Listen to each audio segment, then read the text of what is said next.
Raj es una palabra que en sánscrito significa básicamente gobernar, y durante casi 200 años eso es justo lo que hizo Gran Bretaña en el subcontinente indio. Pero, ¿cómo es posible que una simple empresa comercial acabase dominando todo un imperio? Pues vamos a desentrañar esa historia, su ascenso, su apogeo y sobre todo su caótico final. Y es que ese gobierno no terminó de forma tranquila, ni mucho menos. En 1947, su final provocó uno de los éxodos más grandes y sangrientos de la historia. 12 millones de personas tuvieron que abandonar sus hogares en cuestión de meses, una cifra que marea. Esta es la gran pregunta, ¿no? ¿Cómo se llega a ese punto? Para entenderlo, hay que rebobinar y empezar desde el principio. Esta es la historia de cómo se forjó y después se desmoronó el Raj británico. Aquí va la primera clave, que es fundamental. Los británicos no llegaron a la India con un ejército para conquistarla. Su primer contacto fue a través de comerciantes, de gente que trabajaba para una única empresa privada, pero con unas ambiciones, globales. Estamos hablando de la Compañía de las Indias Orientales, que se fundó allá por el año 1600. Su objetivo, en teoría, era simple: tener el monopolio del comercio con Asia. Iban buscando especias, té, textiles, cosas que en Europa valían literalmente una fortuna. Hay que ponerse en situación. En aquella época no había neveras, así que las especias no solo daban sabor, conservaban la comida, valían más que su peso en plata. La gente se mataba por ellas. Los beneficios que se podían sacar de aquello eran sencillamente inimaginables. Durante más de un siglo, la compañía fue más o menos solo eso, una empresa comercial. Pero en 1757 todo cambió. En la batalla de Plassey, sus tropas, que estaban lideradas por un tal Robert Clive, un hombre muy ambicioso, derrotaron al gobernante de Bengala. Al tomar Calcuta, la Compañía de las Indias Orientales dejó de ser solo un negocio para empezar a ser un gobierno. Avanzamos casi un siglo. El dominio de la compañía parece total, pero su mayor amenaza no vendría de un enemigo exterior, sino de dentro, del corazón de su propio ejército. Una revuelta masiva que lo puso todo patas arriba. Y lo curioso es que la chispa que encendió toda esta rebelión fue algo en apariencia muy pequeño: unos nuevos cartuchos para el fusil Enfield que se entregaron a las tropas indias. Pero claro, el rumor fue solo la chispa. El fuego llevaba tiempo preparándose. Los cipayos, que eran los soldados indios del ejército de la compañía, llevaban años acumulando quejas. Les pagaban mal, no respetaban sus costumbres, así que la idea de tener que morder unos cartuchos que, según el rumor, estaban untados en grasa de vaca y cerdo, algo ofensivo para hindúes y musulmanes por igual, fue la gota que colmó el vaso.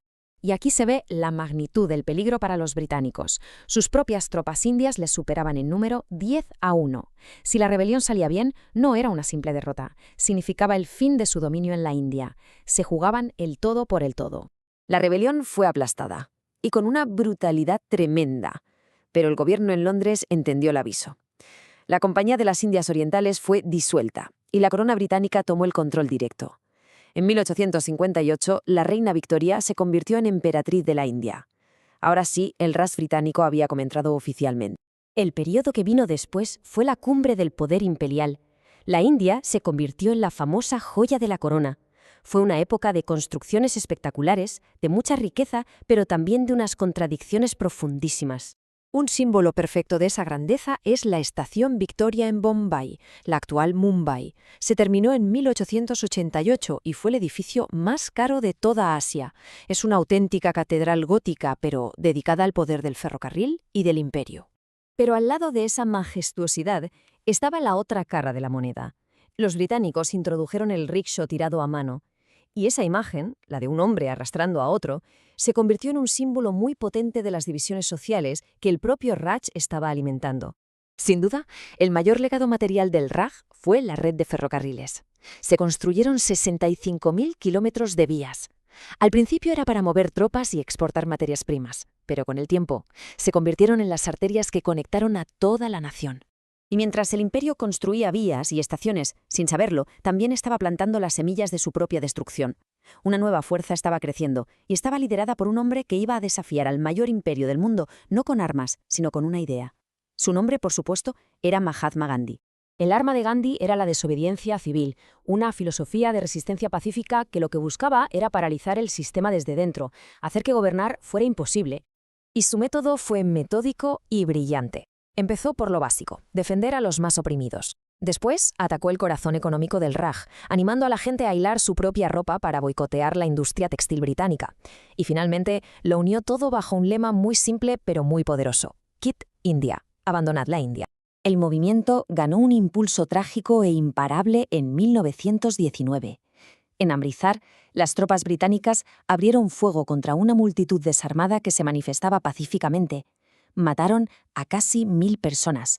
La masacre fue un shock total para la India y unió a la nación contra el dominio británico como nunca antes. Y con esto volvemos al final de la historia. La independencia ya era inevitable, pero llegó con un precio terrible, un precio que a día de hoy todavía se está pagando. El desenlace fue rapidísimo. Gran Bretaña, agotada por la Segunda Guerra Mundial, cedió a la independencia, pero no hubo acuerdo para una India unida. La población musulmana temía ser una minoría en un país de mayoría hindú. La solución que se propuso y que se impuso fue la partición del país. La tarea de dividir el subcontinente se la encargaron a un funcionario británico que, con prisas y con mapas bastante malos, trazó la frontera. La llamada Línea Radcliffe partió pueblos, dividió ríos, incluso casas. Sembró el caos y desató una violencia sectaria entre vecinos que no tenía precedente. Al final, el legado del Raj es profundamente contradictorio. Por un lado, dejó infraestructuras como los ferrocarriles y un sistema legal unificado. Por otro, dejó una historia de explotación, de divisiones religiosas que se agravaron y, por supuesto, la herida abierta de la partición, que sigue sin cerrar. Y todo esto nos deja con una pregunta fundamental, que no solo sirve para la India, sino para cualquier imperio. ¿Es posible separar los logros, lo que se construyó, del coste humano que implicó? Es una cuestión que nos obliga a enfrentarnos a cómo recordamos la historia y a qué le damos más valor, al progreso material o al sufrimiento que, a menudo, lo acompaña.